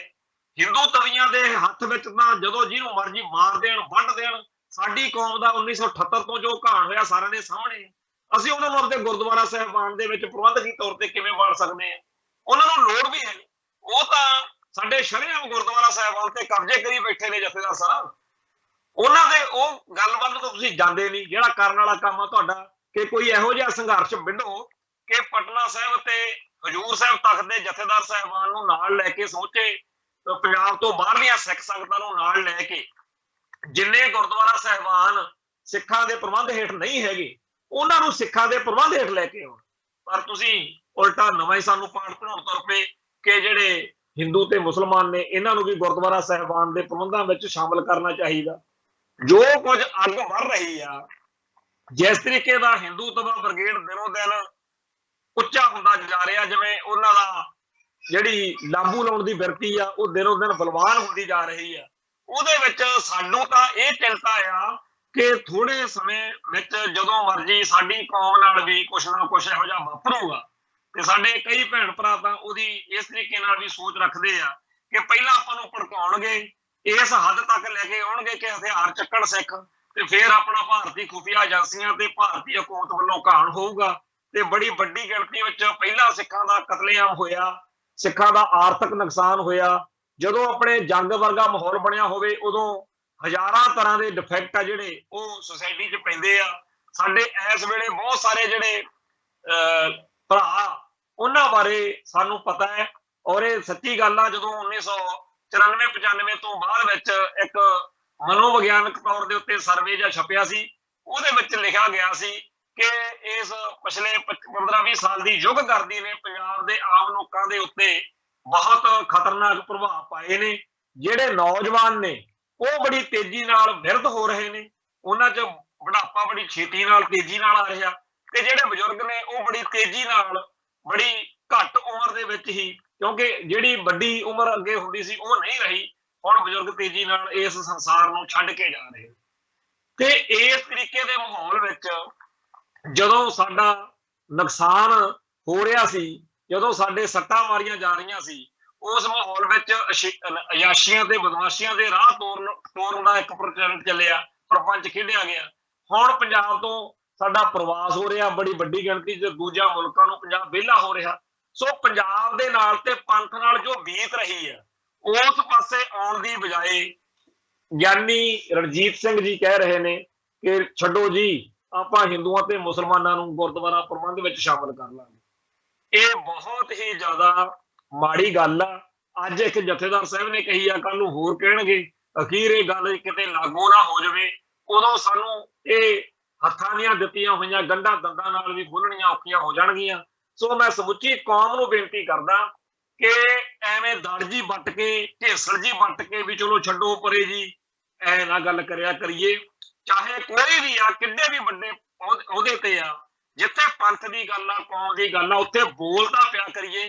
ਜੇ ਇੱਕ ਜਣਾ ਬੋਲੇ, ਦੋ ਜਾਣੇ ਬੋਲਣ, ਜੇ ਹਜ਼ਾਰਾਂ ਬੋਲਣ, ਜੇ ਸਾਰੀ ਕੌਮ ਬੋਲੇ, ਤਾਂ ਜਿਹੜੇ ਲੋਕ ਪੰਥ ਨਾਲ ਗਲਤੀਆਂ ਕਰਦੇ ਆ, ਜਿਹੜੇ ਧਰੋਹ ਪਾਉਂਦੇ ਆ, ਜਿਹੜੇ ਪਿੱਠ 'ਚ ਛੁਰਾ ਮਾਰਦੇ ਆ, ਇਹਨਾਂ ਲੋਕਾਂ ਨੂੰ ਵੀ ਡਰ ਹੋਊਗਾ। ਤੇ ਜੇ ਕੋਈ ਆਪਾਂ ਬੋਲੇ ਹੀ ਨਾ, ਜੇ ਆਪਾਂ ਗੱਲ ਹੀ ਨਾ ਕਰੀ, ਜੇ ਆਪਾਂ ਸਾਨੂੰ ਕੀ ਵਾਲੀ ਆਵੇ ਅਸੀਂ ਕੀ ਲੈਣਾ, ਤਾਂ ਫਿਰ ਆਪਣਾ ਬਹੁਤ ਜ਼ਿਆਦਾ ਮਾੜਾ ਹਾਲ ਹੋਊਗਾ। ਸੋ ਇਸ ਮਾਹੌਲ ਦੇ ਵਿੱਚ ਸਰਦਾਰ ਕਪੂਰ ਸਿੰਘ ਦੇ ਉਹ ਬੋਲ ਚੇਤੇ ਆ ਰਹੇ ਨੇ ਕਿ ਬੜੇ ਮਾਰੂ ਹਮਲੇ ਹੋਣਗੇ, ਪਰ ਬੀਜ ਸਾਂਭ ਕੇ ਰੱਖਿਓ। ਸੋ ਅੱਜ ਮੈਂ ਫਿਰ ਇਹ ਬੇਨਤੀ ਕਰਦਾ ਕਿ ਸਿੱਖ ਇਤਿਹਾਸ ਨਾਲ ਸੰਬੰਧਿਤ ਕਿਤਾਬਾਂ, ਗੁਰਬਾਣੀ ਤੇ ਹੋਰ ਲਿਟਰੇਚਰ ਵੱਧ ਤੋਂ ਵੱਧ ਘਰਾਂ 'ਚ ਰੱਖੋ। ਜੇ ਆਪ ਨਹੀਂ ਵੀ ਪੜ੍ਹਦੇ ਤਾਂ ਵੀ ਜਦੋਂ ਵੀ ਜਿੱਥੇ ਵੀ ਹੋ ਸਕੇ ਸਿੱਖ ਇਤਿਹਾਸ ਖਰੀਦ ਕੇ ਘਰਾਂ 'ਚ ਰੱਖੋ। ਜੇ ਆਪ ਨਹੀਂ ਪੜ੍ਹੋਗੇ, ਹੋ ਸਕਦਾ ਘਰ 'ਚ ਕੋਈ ਨਿਆਣਾ ਪੜ੍ਹੇ, ਕੋਈ ਹੋਰ ਢੰਗ ਤਰੀਕਾ ਲੱਭੋ, ਕੋਈ ਫਿਲਮਾਂ, ਕੋਈ ਟੈਲੀਵਿਜ਼ਨ ਦੇ ਨਾਟਕ, ਸੀਰੀਅਲ ਇਹੋ ਜਿਹੇ ਬਣਾਏ ਜਾਣ ਜਿਹਦੇ ਨਾਲ ਅੱਜ ਦੇ ਯੂਥ ਨੂੰ, ਅੱਜ ਦੇ ਬੱਚਿਆਂ ਨੂੰ ਸਿੱਖੀ ਨਾਲ ਜੋੜਿਆ ਜਾ ਸਕੇ। ਨਹੀਂ ਤਾਂ ਸਾਡਾ ਜਿਹੜਾ ਆਉਣ ਵਾਲਾ ਯੂਥ ਆ, ਉਹ ਕਿਸੇ ਹੋਰ ਤਰ੍ਹਾਂ ਦਾ ਵੀ ਹੋ ਸਕਦਾ। ਸੋ ਆਓ ਸਾਰੇ ਰਲ ਮਿਲ ਕੇ ਕੌਮ ਦੀ ਚੜ੍ਹਦੀ ਕਲਾ ਲਈ ਯਤਨਸ਼ੀਲ ਹੋਈਏ। ਇੱਥੇ ਸਮਾਪਤੀ ਕਰਦੇ ਹਾਂ, ਕੱਲ ਫੇਰ ਮਿਲਾਂਗੇ। ਨਾਨਕ ਨਾਮ ਚੜ੍ਹਦੀ ਕਲਾ, ਤੇਰੇ ਭਾਣੇ ਸਰਬੱਤ ਦਾ ਭਲਾ। ਵਾਹਿਗੁਰੂ ਜੀ ਕਾ ਖਾਲਸਾ, ਵਾਹਿਗੁਰੂ ਜੀ ਕੀ ਫਤਿਹ।